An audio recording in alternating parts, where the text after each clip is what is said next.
Good day mga ka-tech at mga ka-DIY. So for today's vlog, may gagawin tayong isang Epson na projector na ang problema niya guys ay actually akin lang itong dapat papalitan ng kanya pinaka lamp kasi medyo matagal na rin to sa aming church, pero sa nakita ko ay hindi lang lamp ang pwedeng may sira kasi yung sa gilid niya ay pag nag-shining ka project yung kanyang gilid ay namumuti.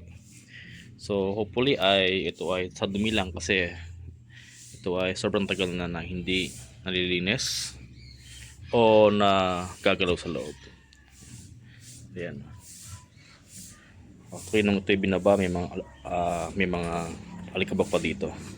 So ayan, may mga alikabok pa. So hopefully ay yan, makuha natin sa linis lang.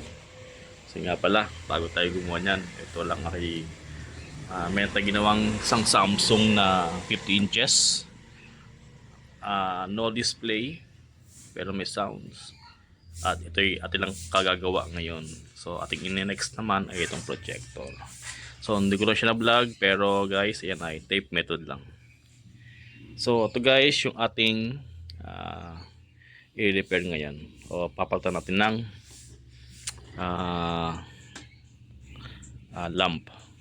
Okay, ating buksan at ating check yung pinakaloob niya at ating ding lilinisin.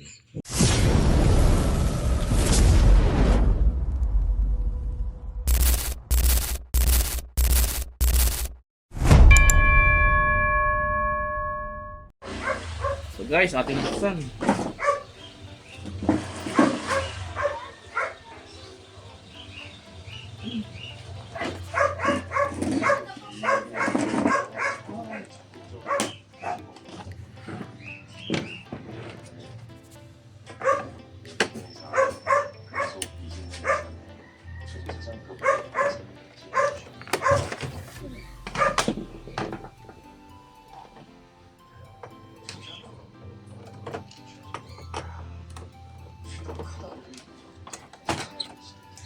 Ito guys yung kanyang lamp.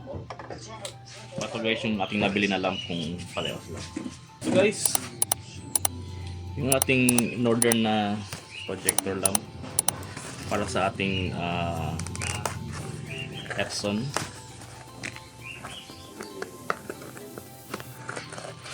So sa pagpapalit guys, ang inyong bubuksan ay ito.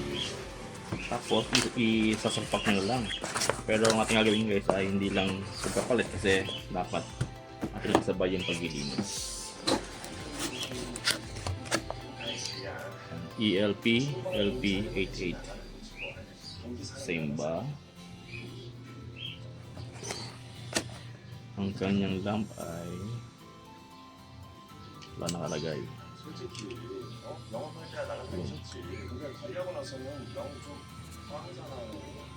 ELP, tama. ELP LP88. So same siya guys dito. Ayun.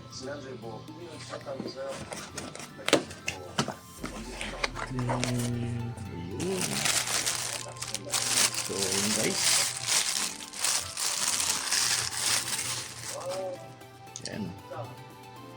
So pareho naman siya guys.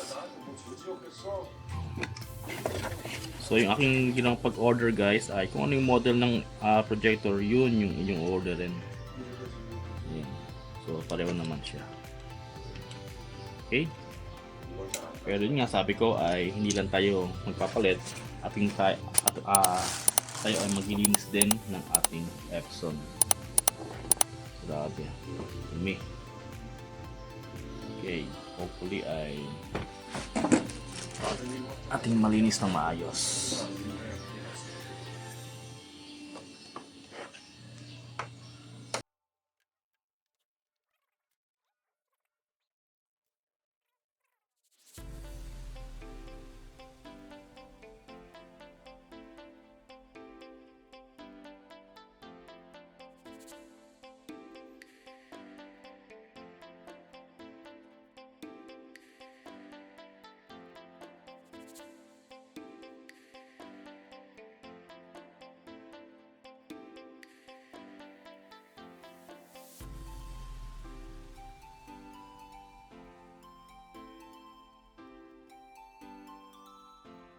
So, ayan siya guys, oh. Agoy. Sobrang dumi.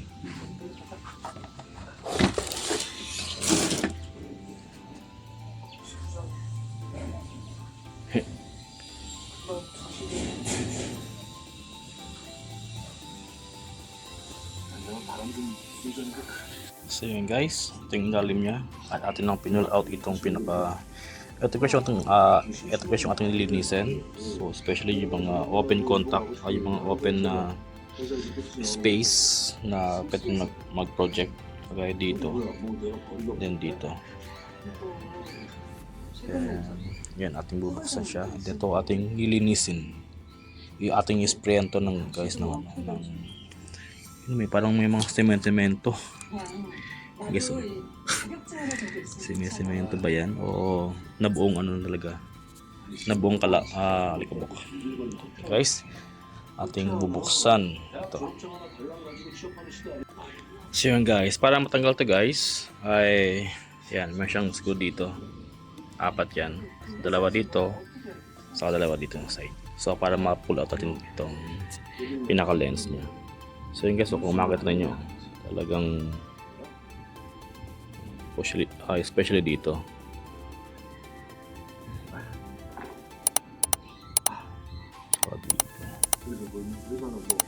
So atin lang linisin guys ng clean cloth itong mga glass niya at ito rin.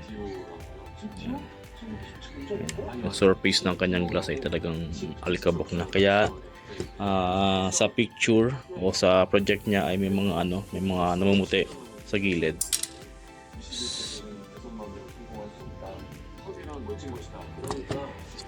Lang, huwag mawala ang screw, ang nut yan dito. Pero atin ang i-secure baka mahulog at mawala. Okay, kung tayo ng cotton buds. Okay guys,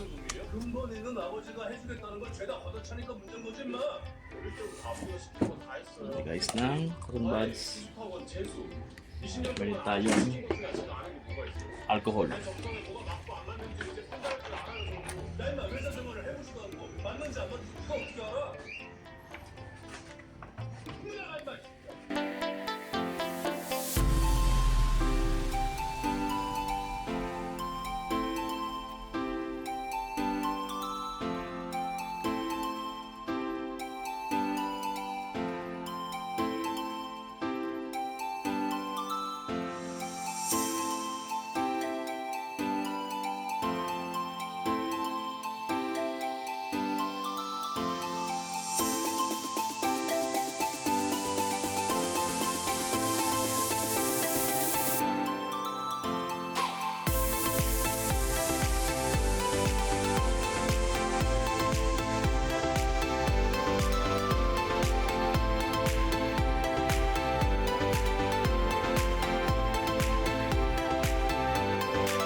Guys, atin nalinis siya. Load dito. Saka itong ating mga lens. So, atin siyang ibabalik ngayon.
So yan guys, atin lang na ibalik ang kanyang mga wiring. No? So basically, kung paano siya tinanggal, ganun din siya ibabalik, especially sa mga wiring natin. So kung hindi kayo sigurado, pwede nyo picturean muna para at least pag babalik ninyo ay hindi kayo maliligaw kung saan nyo ba binunot yung mga ano nyo, yung mga wire nyo.